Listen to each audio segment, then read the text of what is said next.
Hello everyone, I'm Professor Geek. Welcome back to my channel. Today I want to talk about Batman again, and another literary trope that we find in the character of Batman that is often amplified to the character's detriment. And this is relevant to a lot of the discussion that's been going on about Tom King's treatment of Batman over the last year. This is relevant to really the treatments of Batman we've received for quite a while, at least since the Christopher Nolan films, if not before.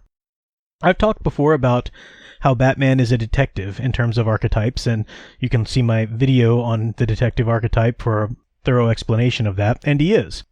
There are other elements in that mixture, though, and one of them is a literary figure called the Byronic Hero. There's an element of the Byronic Hero in Batman, and it's necessary. It should not be eliminated. But one of the ways that writers so often get him wrong is that they reduce him to the Byronic Hero or the absence thereof. I'll explain what I mean by that in a moment, but first let me go ahead and define the Byronic Hero for those who don't know what it is. The Byronic Hero is named for Lord Byron, a romantic poet of the 18th, 19th century. He really changed the face of romanticism. And by romanticism, I don't mean romance, as we would say it in terms of romance novels or whatever, but romance in terms of a precursor to transcendentalism, what people mean when they say you're romanticizing something. In a nutshell, that's what the movement is. You can go look up videos that'll explain that in depth. But the romantic poets of that day had given us the romantic hero, which was very much a larger-than-life hero, braver than other heroes, kinder than other heroes, bolder, more compassionate, just very much larger than life, in touch with nature and so forth. Lord Byron came on the scene, a young man, and he developed this character which was somewhat autobiographical, and he certainly tried to live this role. But this role of the Byronic Hero, he had a character by the name of Childe Harold in one of his poems, and the Byronic Hero is a tortured soul. I'll say some descriptors, and already you're going to imagine characters we have today that hail from this literary type. The tortured soul suffers from ennui, bored of life, is a troubled bad boy character. There's a kernel of goodness inside him, but he's dangerous.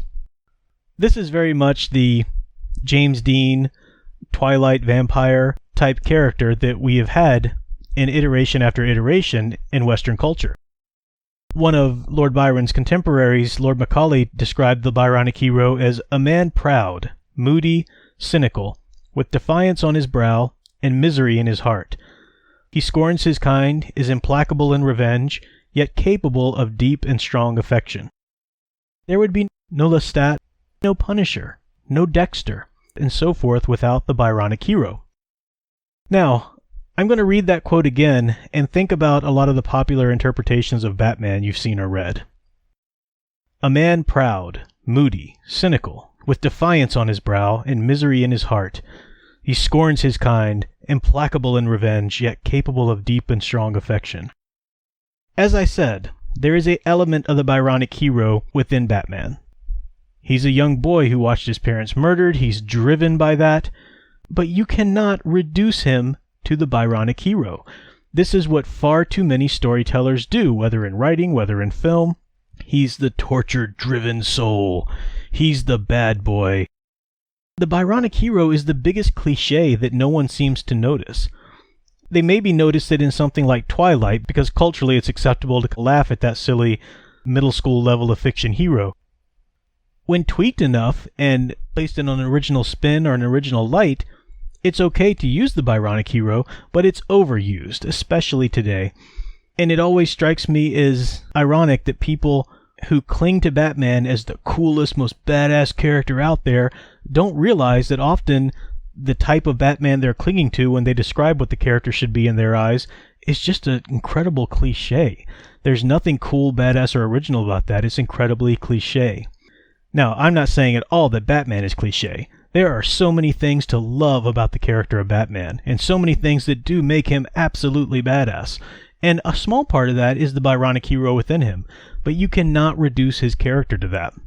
Over and over we've seen stories of the tortured soul Batman. Now, in all fairness, just to be clear, somebody like Christopher Nolan actually admitted eventually that he wasn't focused on making a quintessential core of Batman movie. He was making a Christopher Nolan movie of a Batman character. For example, he admitted that his Batman existed in a world where there were no other superheroes, and he had Batman do things that a Batman of the comics would never do, like hang up being Batman.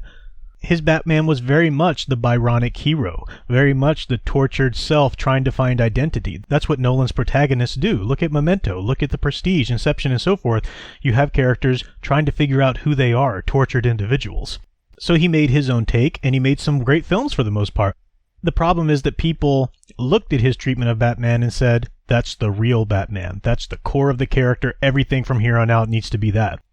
And this is what happened when eventually Snyder takes over, and we have a Batman running around torturing and killing. And people try to justify that and say that he was just scared of Superman, so he went really dark there, and that's what happened. And then he sees the error of his ways, though, and that's really good character growth. No, it's not. It's cliche.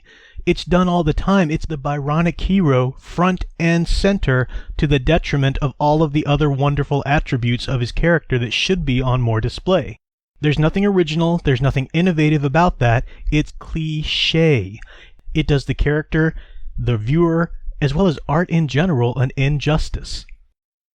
If you remember, in this video I said that a problem with the Byronic hero in Batman is that people try to reduce his character to the Byronic hero or the absence thereof. So now I want to talk about Tom King's treatment of the character ever since his run started with Rebirth. Tom King began this run by trying to remove a lot of that Byronic hero from the character. And at the beginning that was a great thing, because finally we were receiving a fresh take on Batman. He wasn't just the tortured, driven soul of the New 52. Now we had a character who was concerned for people in his life, like Gotham Girl. That was a great little thing to see in those first few issues, and he was showing a lot of his humanity, called in help from the Justice League when he needed it. This was a great thing. But Tom King couldn't get past the absence of the Byronic hero. He couldn't move past taking that element out and moving on to some of the other great things about Batman, the detective aspect of him, the wonderful ingenuity of the character in technology, the self-control and discipline he received from his training. And as a result, he created a character which a lot of people have criticized by calling it the quote-unquote cuck Batman. Cuckold is what they mean, or the soy boy, as you hear people say. I don't really like that language in terms of using it in a serious literary discussion. Ethan Van Sciver can do it. That's his comedic shtick. It's funny, but what they're trying to say is that he's not manly anymore. And what they mean by that is that he's no longer self-sufficient in his confidence, in his capabilities. Now, it's okay for a character, even a Batman, to need others. I mean, he has a Batman family for a reason. Batman needs Alfred. Batman needs these people in his life. But one of the core appeals of Batman is that he is amazingly self-sufficient. He's always under self-control. He has a plan. He can alter the plan on the fly. He's not perfect, nor should he be, but he should be written as the one shining the light in the darkness of Gotham. He dresses as a bat. He has to take on a form of the darkness for the criminals there, but he's the one shining light into that darkness. There's a great frame in a Carl Kessel World's Finest compilation where Superman is talking to Batgirl. And Superman meets her for the first time and says, "You're very bright and cheerful. I'm surprised that you decided to emulate Batman in your dress and in your name and everything, because he's a little dark." And Batgirl says, he's not dark at all. He only looks dark because we're in Gotham. He's in the darkness, but he's the one showing us the way to the light. That is the core of Batman. Tom King, in that run up until Batman number 50, didn't know how to show Batman is self-sufficient, as strong, as capable, without the Byronic hero intact in his character makeup.